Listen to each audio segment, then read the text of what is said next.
Okay, I do not do it enough, and I'm trying to do it this time, somewhat. Usually don't seem to take any videos until I've already completed the project or almost done, or... Anyways, this is my new stock for my old m1917.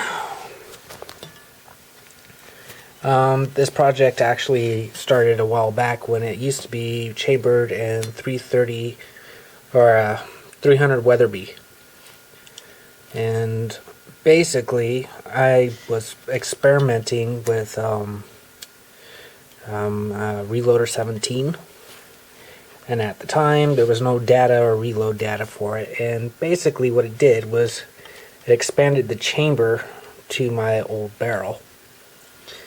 And, well, say nonetheless, least, that was pretty much the end of my old barrel. And this ended up being turned into a project till someday that I could afford a new barrel. And I ended up buying a new barrel, and it was a 338 barrel, and it was chambered in Ultramag, or Remington Ultramag. And it was short chambered, which means it left me room to chamber it into something else a little better if I wanted to. So I ended up chambering it in 338 lapua. And it's actually chambered in the exact same specs as used in the sniper rifles in the military. So it's going to be fun. This stock, I had to do this canal.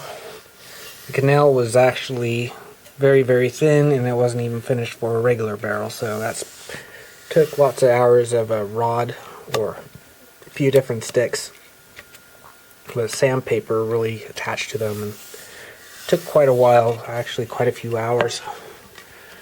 But I actually got it perfect, and the barrel fits perfectly. I had to cut out a lot of this.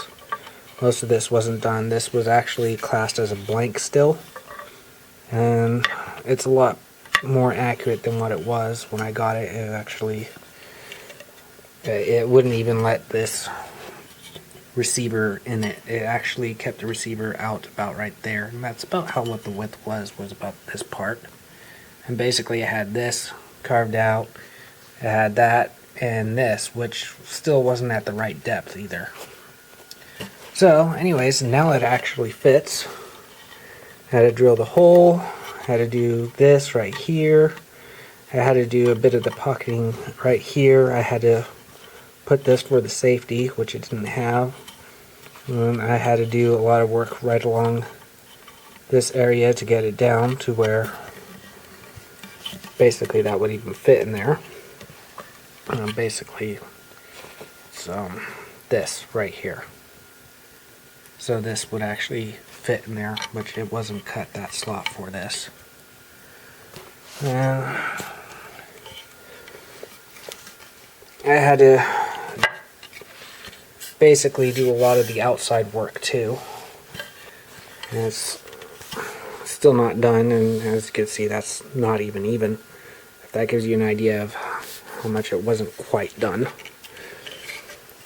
And I got this done nicely, but I gotta go through it and re-clean it up, because the type of sealant I used I thought would actually stay nice on it, but it started coming up.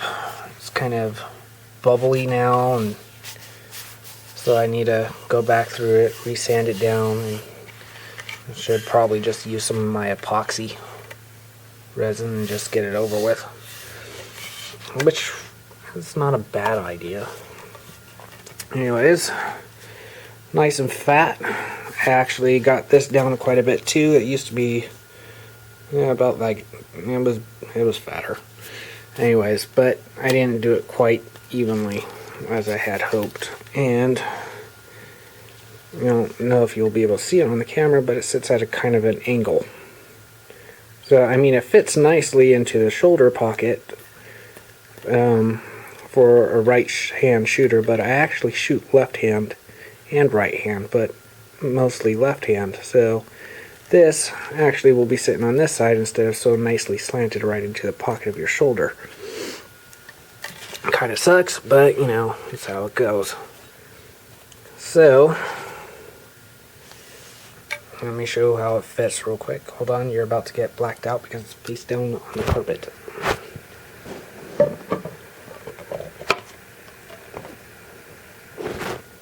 Okay, and now it fits. And fits almost done.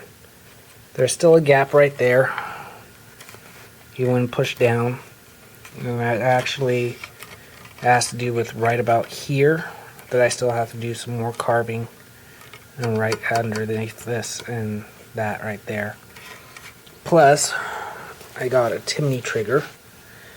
And unfortunately, I've had to do some work to even get this to work, or even fit in the action.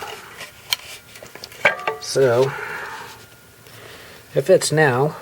It didn't fit when I got it. But there is another problem that it has, and basically, when you cock it, or try to cock it open, it will not let it out. So I need to figure out something or some way to get this thing to where it'll actually pivot. So when it pivots, it'll actually allow me to open the bolt without having to hold the trigger down, which I don't class as very safe. And considering that I actually want to get a cock on open,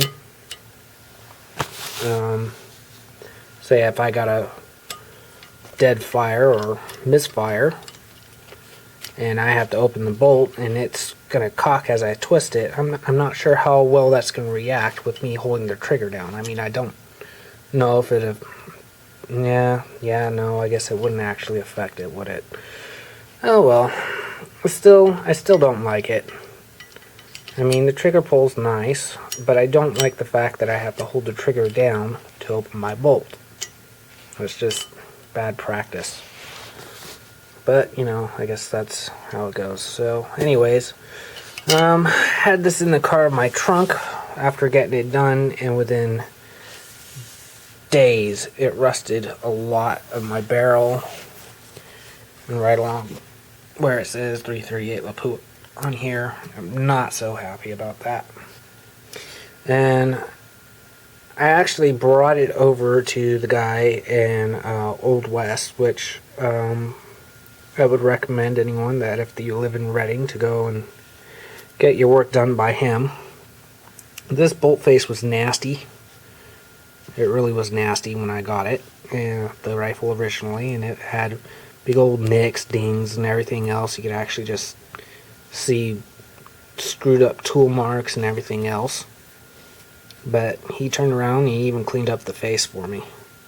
And it was supposed to be reopened or opened up more to actually fit the 338 lapua, but he actually bothered to do the extra work to actually get some of that crap down and actually reface it as well. So I'm happy he refaced the bolt on top of it. So he opened it and refaced it for me, and that wasn't even a request. And putting this down, its caliber wasn't a request, but he did it anyways. And he did a nice job. Unfortunately, you can't see it through the crappy rust on the camera. I'm really not happy about that. Anyways, I had pulled it out of the trunk pretty quick. So, that is my rifle. Got some nice tiger fiddleback looking type wood. This walnut was actually aged. I think the guy said like 12 to 20 years. He said it was aged, and basically when I got it, it was light. It was like paperweight, ultralight, dry wood. But you know, after the time it's been around and some of my stuff, it's actually gained weight. It's not as dry as it used to be. It's gained weight, which sucks. But anyways, that's the end of my video. You have a good day. Bye.